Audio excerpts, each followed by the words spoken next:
Hey everybody, so happy new year. I cannot tell you how happy I am that we're in 2021.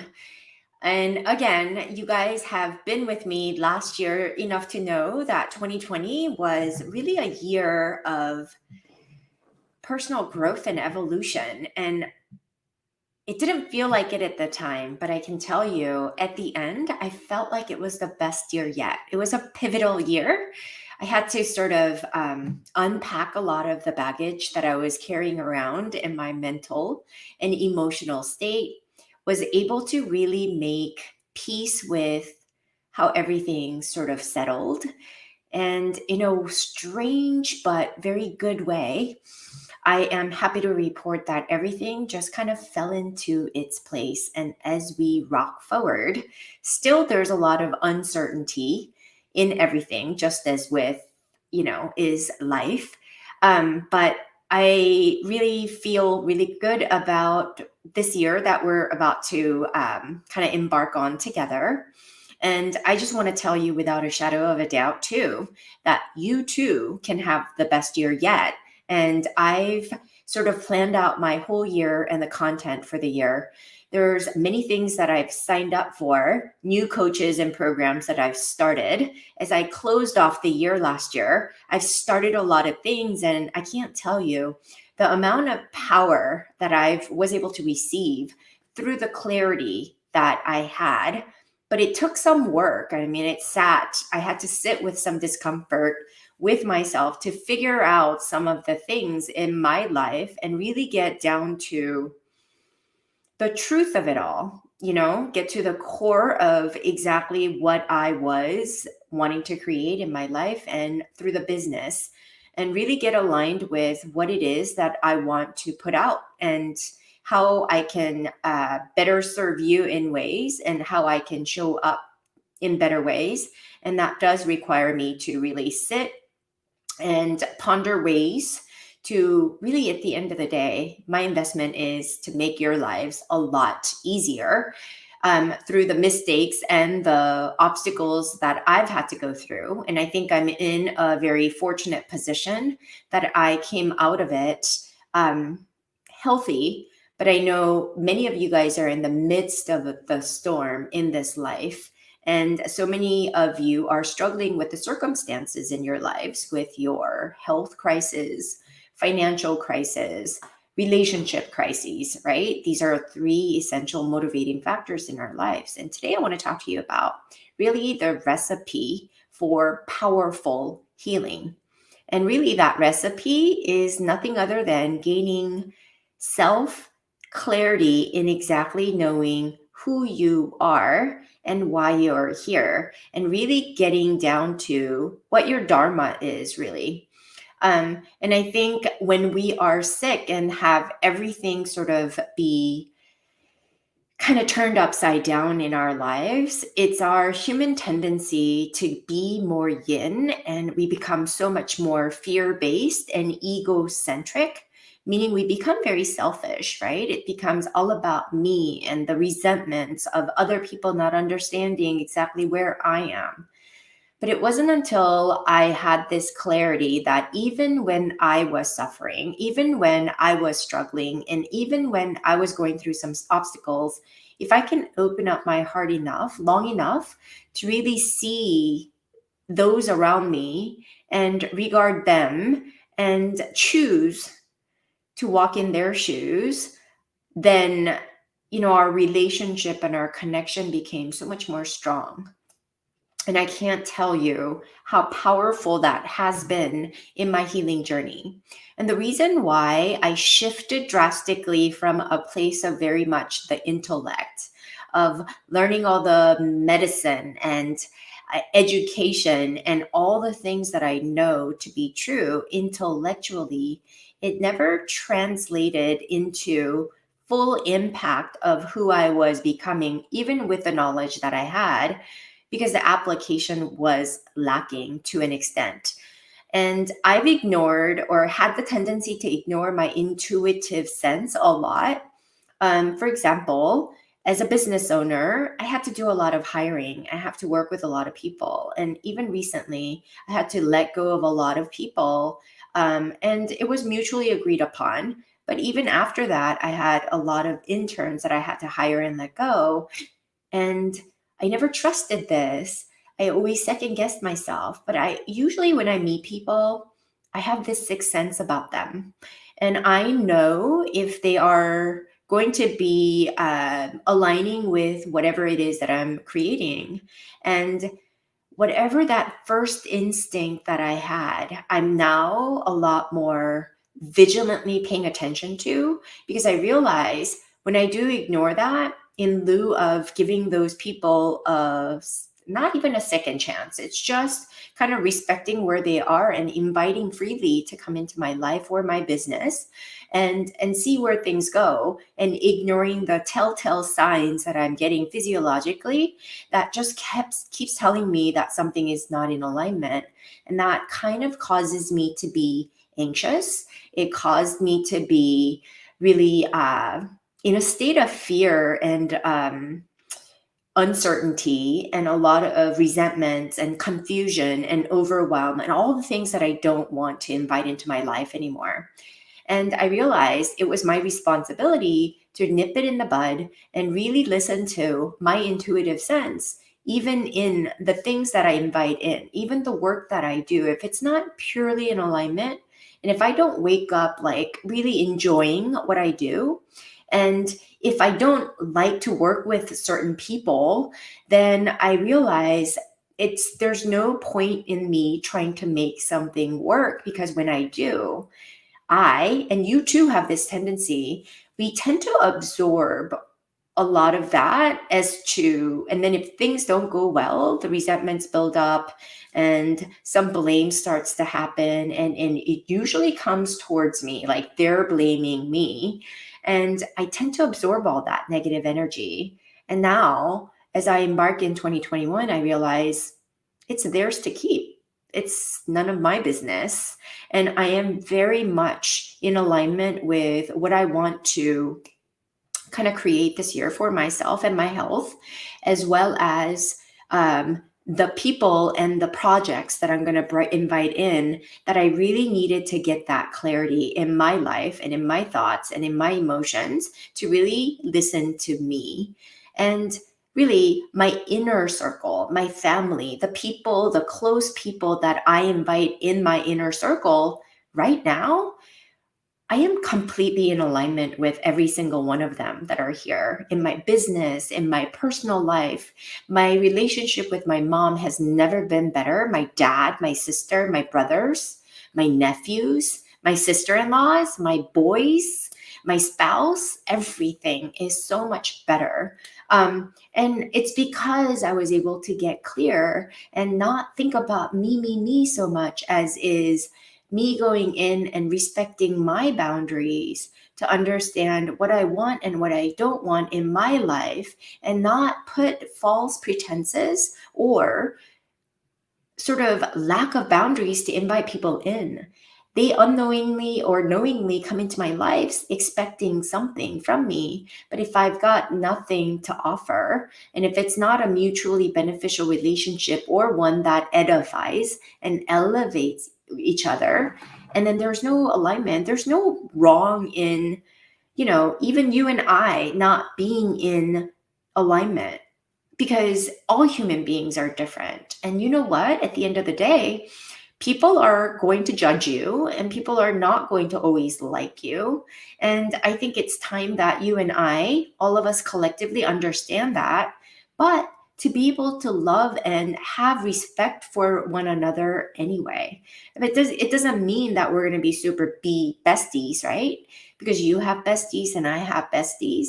And these are the clarifying things that I want you to get really honest about in the things that you do and how you project yourself or to those around you. And that means really reflecting upon what's really truly important to you and what floats your boat, enough to recognize what is important to you and your core values, And what are some of the limiting beliefs that you were holding before? And what are the telltale warning signs that you've been ignoring? With the work that you do, with the people that you keep around, as well as your relationship with your finances, three essential relationships that you have, right?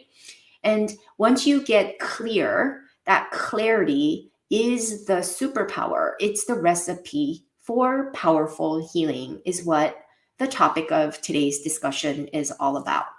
It's okay to think that supplements or medications or some type of lab testing or all the things that we do in the field of medicine to figure out through process of elimination what is wrong with us, right?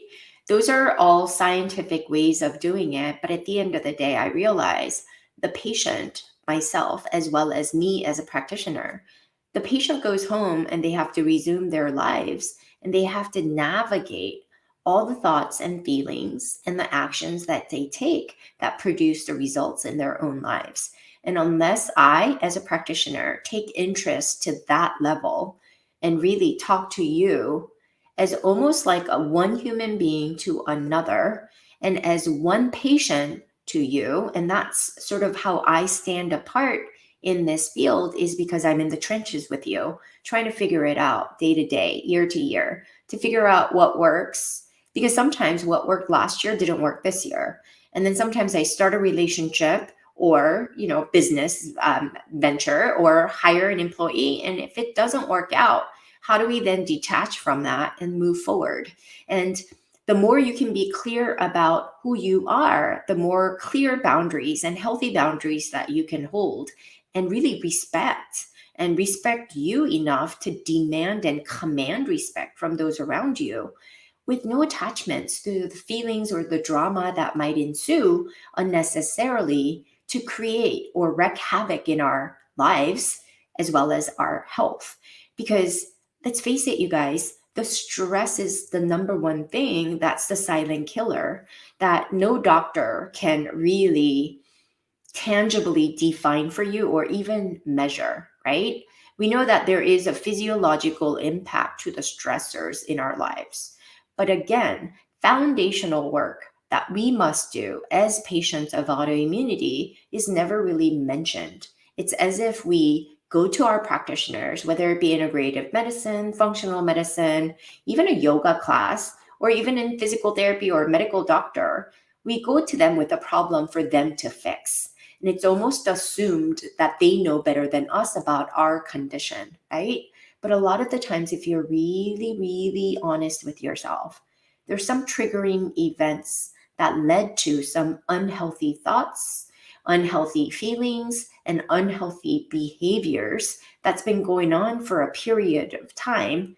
And then it wasn't until your symptoms, physiological symptoms manifested that got your attention to then had you sitting in the office of your practitioner. And now you're looking to them to solve your problems. And therein lies the problem in our current medical system. I do think, though, if you're acutely flaring, we do need medications. And I'm sensible in that way. I'm not anti-medications because sometimes we get into certain situations where, life happens and maybe it's the threshold has crossed or somehow or another we get COVID. Whatever happens in life is a circumstance, right? Sometimes we need the medication or medical intervention. My goal isn't to say it's all bad. I'm just putting the context in its place to say medical system is really sick care system. And if your ultimate goal is to be out of that system, that means your ultimate goal is to get out of being sick. And absence of symptoms is not really health, right? And then that poses my next question to you. Do you really want to be symptom free, or do you want optimal performance and health and longevity and wellness, right? Because that's a different topic to be had over here.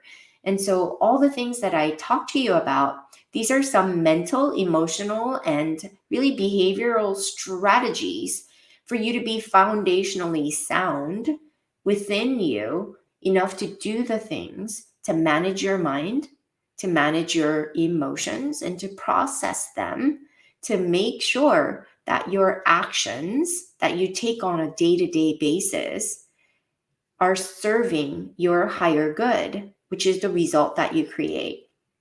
So if you can think about in the context of thoughts that trigger feelings, and from the feelings that drive our behavior or actions or inactions, are ultimately the results that we create. So really, circumstances are out of our control. And so really focusing on what we do have control over is key in us being clear about who we are to manage the control that we do have, because we have a lot of control. And it's when we step into the role of having absolute responsibility for our health and the results that we want to create in our lives is going to be the powerful play to create powerful healing in our lives. And I know it sounds very basic, but this is the foundational conversation that's not being had in your medical practices or in your medical visits with your doctors, holistic nutritionists, yoga teachers, whoever you go to on the regular for help. And so I'm going to be probably the only one that tends to focus on what you can do to help you, because I'm all about elevating your state of being so that you can be empowered to do the things through the actions that you take on a daily basis, so that you can embody health and wellness in your life, and that control is within you. And I've had to learn the hard way, no matter what, right? So hey, Mike. So thank you. You're on YouTube. Rotten medical system. I don't think the medical system is rotten. I think it's just the context of what they serve.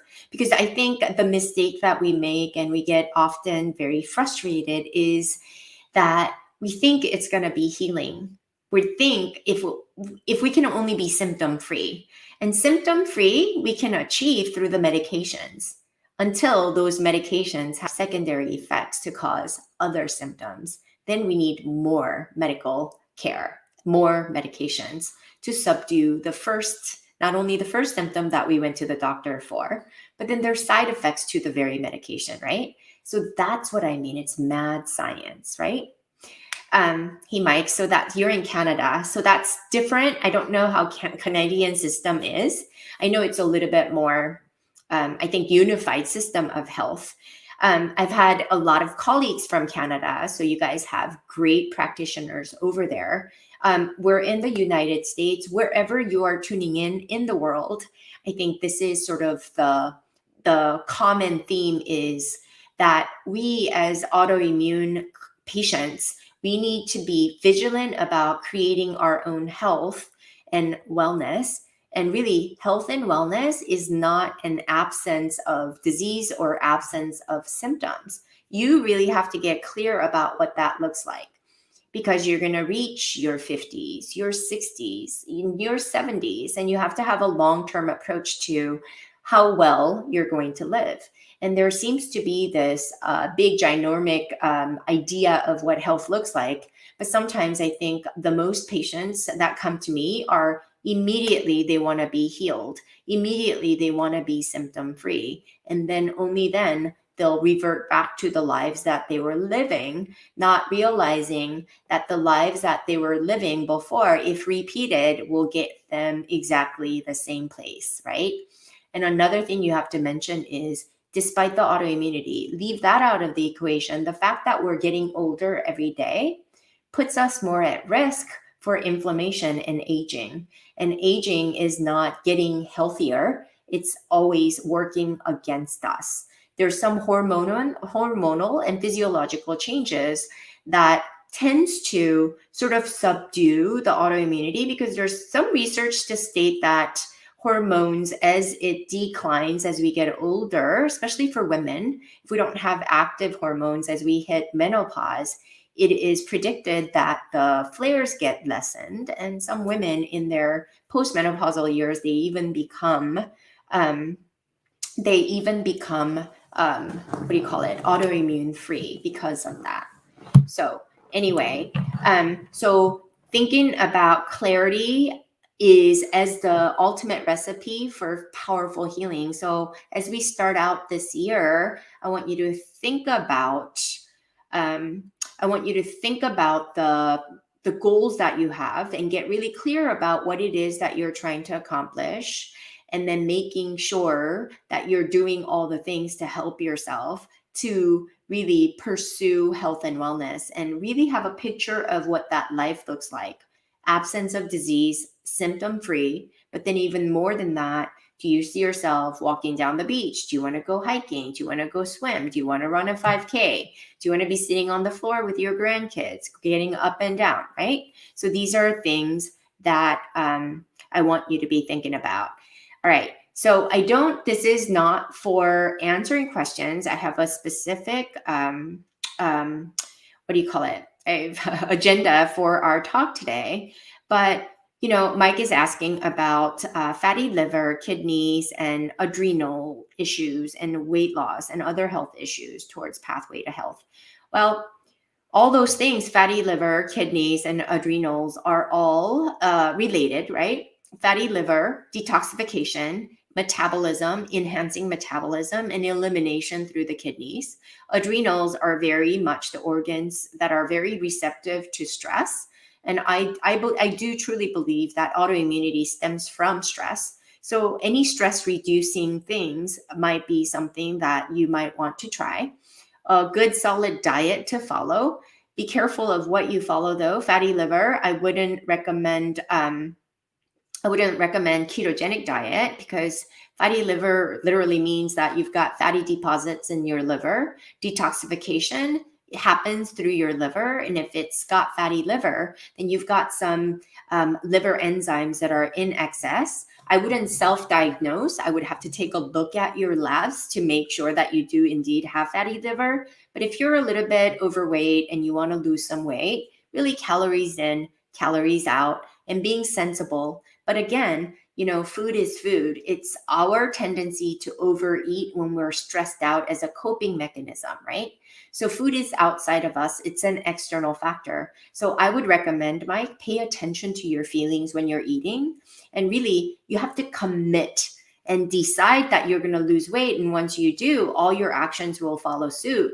And you have to really be observant of your thoughts that create the feelings of stress, anxiety. And when people have these kind of fearful thoughts and negative thoughts, then they want to cope the negative feelings with the food, alcohol, whatever addictions that they have, or over medicate, right? So looking at that, you have to sort of look at cause and effect of the behavior. But again, coming back to the central theme for our podcast today. So the most powerful recipe for healing is gaining clarity over your tendencies. It's our ability to observe and self-reflect on what our tendencies are, what's our triggering things, what things do we struggle with, keeping tight boundaries around the people. But that all starts with looking at what we do and what we value, and really regarding ourselves as we approach this new year. And commitment to you will help you to set some clear boundaries and not ignore you to people please the external environment, right? Because that's what our tendency is we want to people please. But that's because we have lack of self-respect, self-regard, and self-love. And that's something that I learned as I head into 2021. I am unapologetic to the people around me for being me. And if I don't like something, I want those around me who can respect that and not get into dramatic arguments with me, but know clearly what my boundaries are. As long as I know that and I have complete peace, there's no way the external environment can harm me or affect me in any way, because I detach from what's not important to me. Focus on what is, and really listening and tuning into yourself. And it's being more receptive to your feelings, your thoughts, and what's really important to you. That's why I said clarity is the most powerful recipe for healing. So let's work on that. Our whole theme this month, January 2021, is all about clarity is power. And around that theme, we're going to be talking about different podcasts. Stay tuned. This is my YouTube channel. If you're watching me on YouTube, there's my podcast. You can subscribe on iTunes. Would love your review. And then you can find me in our Facebook, both in Autoimmune Health Rebels in our Facebook group, as well as Lupus Rebel is our Facebook page. And you can also find me at Lupus Rebel on Instagram. And I share a lot of things with you guys, especially if you're struggling with your health issues, your autoimmunity, and it all comes down to the mindset work, the psychology piece, coupled with nutrition, coupled with physical movement, with functional medicine, energy medicine. And I tie it all together under the umbrella of yoga to bring you back to you so that you can be on your own self-healing journey. I hope this was helpful. Happy New Year to all of you guys. Let's have the best 2021 ever. Thank you so much for joining me, and I'll see you guys soon. Bye for now.